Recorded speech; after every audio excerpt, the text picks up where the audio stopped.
Damos gracias al Señor porque podemos estar juntos reflexionando acerca de su palabra. En estos tiempos de pandemia que estamos viviendo, es común escuchar que las personas que tienen algún síntoma y que pudiera pensarse que sea el coronavirus, tiene que irse a hacer uno una prueba llamada hisopado, ya sea en el Parque de la Industria o en los hospitales del ICS o en cualquier clínica privada que tenga ese servicio. Y el tiempo que tarda para darnos la respuesta acerca del hisopado o el resultado de ese examen varía. En algunos casos el tiempo es relativamente corto porque se lo dan ese mismo día, incluso al día siguiente, pero hay otros casos en los que no sé por qué razón se están tardando demasiado, incluso 3 días, una semana, incluso 2 semanas, ¿verdad? En los que no se sabe y la persona pasa ahí la incertidumbre de si tiene o no ese famoso virus. Así que ese es el hisopado, es un test, es una prueba que va a confirmar si se tiene o no la enfermedad. Esta mañana lo que va a hacer la escritura con nosotros hoy es darnos el resultado inmediato para comprobar si nuestra fe es o no una fe auténtica. Cada uno de nosotros quiere saber si su fe es auténtica. Así que la escritura va a dar el resultado de manera inmediata para cada uno de nosotros. Así que vamos a poner en las manos del Señor este tiempo y que a la luz de la reflexión en la carta de Santiago sea de bendición para todos. Con Dios queremos suplicar que tu paz y tu bendición esté con nosotros y sobre todas las cosas que tu Santo Espíritu pueda guiar este tiempo y que podamos poner por obra lo que tu palabra nos enseña en esta vida. Oramos en el nombre precioso de Cristo Jesús. Amén. Así que lo que hace Santiago, hermanos, es mostrarnos cómo sabemos nosotros si nuestra fe es auténtica. Así que lo primero que tenemos que saber es que la fe verdadera, es decir, la fe auténtica, es más que solo palabras. En el verso 14 del capítulo 2, la Nueva Versión Internacional dice: hermanos míos, ¿de qué le sirve a uno alegar que tiene fe si no tiene obras? ¿Acaso podrá salvarlo esa fe? Pregunta Santiago. Y creo que lo primero que hay que aclarar es, respondiendo la última pregunta que Santiago hace, ¿acaso podrá salvarlo esa? No debemos confundir la fe, o sea, el énfasis que Santiago está haciendo. Él nos está hablando de esa fe que nos ha dado vida. La fe que nos ha dado vida es la que nos ha sido atribuida a través del sacrificio de Cristo. Por la gracia de Dios hemos sido salvos, cada uno de nosotros es salvo por la fe, es decir, por creer, por confiar que Jesús es el Mesías, que Jesús es el Hijo de Dios y que el sacrificio de Cristo Jesús es perfecto para llegar a la presencia del Padre. A la luz del sacrificio de Cristo, cada uno de nosotros es declarado justo por los méritos de Cristo Jesús. Esa es la fe que salva, una fe que no necesita obras. Pero Santiago nos va a enseñar que esa fe salvadora que hemos obtenido a través del sacrificio de Cristo Jesús es la que va a producir fruto. Por eso Santiago enfatiza aquí de qué le sirve a uno alegar que tiene fe si no tiene obras. Es decir, lo que nos está diciendo Santiago es que una vez que usted y yo seamos salvos, esa fe va a dar frutos. Esa fe tiene que crecer, esa fe tiene que hacerse fuerte cada día. Pero asimismo esa fe debe mostrarse auténtica. Y la manera de mostrarse auténtica es cuando produce frutos. Cuando produce frutos que la van a identificar como una fe auténtica. Y creo que para ello nos buscamos algunos ejemplos en las Escrituras, por ejemplo, Génesis 6:22 y Génesis 7:5, que habla de Noé. Noé, junto con muchos hombres y mujeres, digamos, el capítulo 11 de Hebreos es un pasaje muy claro que habla de diferentes personas que mostraron su confianza absoluta en el Señor.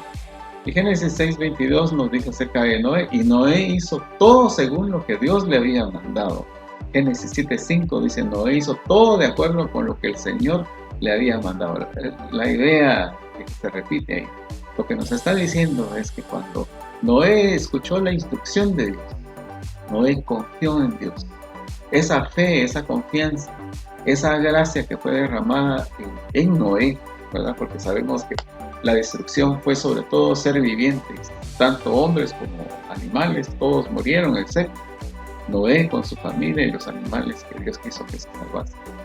Así que esa fue una muestra de la gracia de Dios. ¿Por qué? Porque Noé era un varón justo a los ojos de Dios, era un hombre justo y por eso Dios le conservó la vida a él y a su familia. Pero Noé hace algo importante. Noé confía en el Señor, pero también pone en acción su fe. Y ese es el punto de Santiago. Así que Noé no solo escuchó los lineamientos de cómo hacer el arca, de qué tamaño debía ser el arca, cuál es el diseño divino, y apegarse a las instrucciones de Dios. Noé puso manos a la obra. Él se puso a construir el arca en un lugar donde no había agua. Quizá todo el mundo se burlara y decía, bueno, este señor, ¿qué está haciendo? Está haciendo un barco aquí en medio de la nada. Pero Noé no hizo caso, sino que con la ayuda de otras personas de su familia construyeron el arca según los lineamientos que Dios le dio. Así que Noé escuchó la voz de Dios, pero también Noé puso por obra la instrucción de Dios. Actuó, es una fe que da frutos, es una fe que actúa. Eso es lo que es el punto de Santiago. El Señor Jesús también lo dice de otra manera, dice, no todo, dice Mateo 7:21, no todo el que me dice, Señor, Señor, entrará en el reino de los cielos, sino que el que hace, miren qué importante eso, el que hace, el que pone por obra la voluntad de mi Padre que está en el cielo. Así que el Señor Jesús está poniendo énfasis también en la importancia del hacer, de poner por obra la instrucción de Dios.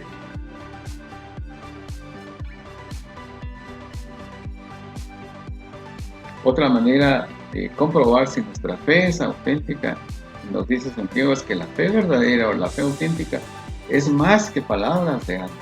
Lo dice en el verso 15, del 16 y 17, y dice, supongamos, dice esta versión, que un hermano o una hermana que no tienen con qué vestirse y carecen del alimento, y uno le dice, que les vaya bien, hermanos, abríguense y coman hasta saciarse, pero no les da lo necesario para el cuerpo. ¿De qué sirve eso? Dice Santiago. Así también la fe por sí sola, si no tiene obras, está muerta. Así que no es suficiente las buenas intenciones, los buenos deseos que tengamos para con los demás. La verdadera fe es más que palabras de ánimo. Tenemos que poner manos a la obra.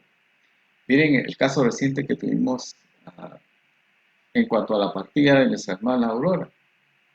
Si nuestra fe no hubiera sido una fe auténtica, nos hubiéramos quedado de brazos cruzados o quizá conformarnos con enviarle mensajitos a la familia o mandar un mensajito al chat de la iglesia y decirle, hermana, lo siento, aquí y allá. Sin embargo, el hermano Edgar hizo la invitación para que quienes tuvieran el deseo en su corazón de aportar para ayudar a la familia pudieran acercarse y dejar un sobre con lo que el Señor pusiera en su corazón y ponerlo en el buzón de la iglesia. Muchos hermanos y hermanas hicieron eso, se acercaron y caminaron hacia el templo y junto con el hermano Edgar llegamos ahí a contar la ofrenda y se contó un dinero que a través de nuestra hermana Esperancita se canalizó para ayudar a la familia a que pudieran con los gastos del funeral. Ese es el punto de eso. Nuestra fe no debe ser una fe expectante, ¿verdad? No debe ser una fe solo de buenos deseos, sino que también nosotros debemos actuar. Otra manera dice que la fe verdadera es más que solo un argumento, es decir, es más que solo retórica, ¿verdad? Sino que es acción. Y el verso 18 lo dice de esta manera, sin embargo, dice alguien, dirá, ¿tú tienes fe? Yo tengo obras. Pues bien, dice Santiago, muéstrame tu fe sin las obras, y yo te mostraré la fe por mis obras. Así que no fue suficiente para Noé decir, está bien, Señor, voy a hacer todo lo que tú me estás diciendo, sino que él puso por obra, porque igual lo hizo Abraham, igual lo hizo Rahab, la ramera allá en Jericó. Ella les dijo, señores, tengan y sé de los portentos que Dios está haciendo en medio de su pueblo. Yo les pido que tengan compasión de mí, yo les voy a ayudar, pero por favor no me abandonen ni a mí, ni a mi familia. Así que ella ocultó a los espías, ella les ayudó, y luego la gracia de Dios se manifestó sobre Rahab y también sobre su familia. Es decir, debemos no quedarnos solo en la parte argumentativa, no quedarnos solo en la retórica, no quedarnos solo en el discurso, sino que debemos pasar a la paz, a la acción. Estamos llamados a eso. A eso nos está invitando Santiago en esta mañana. También nos dice Santiago en el verso 19, la fe verdadera es más que una verdad que creer. No es solamente creerlo, y estoy pensando ahorita en esta parte, pero leamos el verso 19, dice, ¿tú crees que hay un solo Dios? Magnífico, dice Santiago, también los demonios no creen y tiemblan, pero los demonios no obran, los demonios no se arrepienten. Bueno, de hecho los demonios están condenados, pero hay muchas personas que escuchan el mensaje del Evangelio, pero lo dejan para después y dicen, bueno, este no es el momento, sino que va a ser más adelante. Y qué triste, porque quizá ese momento no llegue, principalmente en tiempos como los que ahora estamos viviendo usted y yo. Así que la fe verdadera es más que una verdad que creo. Para ir terminando, hermanas y hermanos, debemos tomar una ilustración que nos hace C.S. Lewis, en inglés C.S. Lewis, que es un escritor de mitad del siglo pasado, es un escritor irlandés que dejó para nosotros las crónicas de Narnia, que seguramente ustedes han visto o han leído los libros igualmente, pero hay un libro que se llama Cartas del Diablo para su sobrino, en el cual el diablo mayor le da una serie de instrucciones a un diablo que está en formación para que siga las acciones adecuadas, ¿verdad?, según el consejo de la experiencia. Como dice el dicho popular, más sabe el diablo por viejo que por diablo, ¿verdad? Así que el diablo mayor le da instrucciones a un diablo joven. Pero entre las cosas que le dice, creo que eso es lo importante para nosotros hoy, es que el ser humano, dice el escritor, está compuesto por 3 círculos concéntricos. El círculo de más adentro, dice, es el círculo de la voluntad. Luego sigue el círculo del intelecto. Y luego sigue el círculo de los deseos, de la imaginación, de la imaginación. En el círculo más interno, en el círculo de la voluntad, es donde el ser humano cristiano principalmente guarda sus valores, guarda los principios divinos. Y cuando esos principios, cuando la instrucción de Dios está anidada en ese círculo interno, es decir, en lo más hondo de nuestro corazón, es cuando esto se convierte en nuestra manera de vivir, en nuestro modelo para vivir. Actuamos en función de los principios que se han anidado en lo más hondo de nuestro corazón. Así que no es tanto la manera como hablemos, sino que es la manera como actuamos. Y vamos a actuar en función de las cosas que tenemos anidadas en nuestro corazón. Así que la instrucción de Dios debe anidarse en ese círculo de la voluntad. Porque cuando se anida el consejo de Dios en la voluntad, es cuando nosotros la ponemos por obra. Y a medida que la ponemos por obra, se convierte en un hábito, buenos hábitos, porque el consejo de Dios es sano, es edificante para nuestra vida. Pero si se queda en la parte intelectual, o peor, si se queda en la parte de la imaginación, es en el punto donde Santiago no está de acuerdo. Porque nosotros podemos hablar de la fe, podemos hablar del cristianismo, podemos hablar de los buenos deseos, pero como dice el dicho popular, de buenos deseos está empedrado el camino al infierno. Es decir, nosotros no debemos quedarnos en los buenos deseos, en las buenas intenciones, sino que debemos orar. ¿Pero cómo vamos a orar? Cuando nuestra confianza, cuando nuestra fe, cuando el consejo de Dios está anidado en la voluntad, es decir, en lo más hondo de nuestro corazón, y por eso actuamos de esa forma. Así que nuestra oración, hermanas y hermanos, debe ser esa: que todo el consejo de Dios se anide en lo más hondo de nuestro ser, y siguiendo las enseñanzas del Señor Jesús, que caigan en buena tierra, que puedan fructificar y dar al 100%. Usted y yo nos levantemos, y que en este tiempo de crisis que estamos viviendo como familia, como país, nos podamos levantar y podamos actuar y poner por obra la fe dinámica, ¿verdad? Hemos alcanzado la fe en Cristo Jesús, sí, pero ahora demostremos que nuestra fe es auténtica. ¿Cómo lo vamos a hacer? A través de orar pensando en nosotros. Así que el Señor te bendiga grandemente, hermano.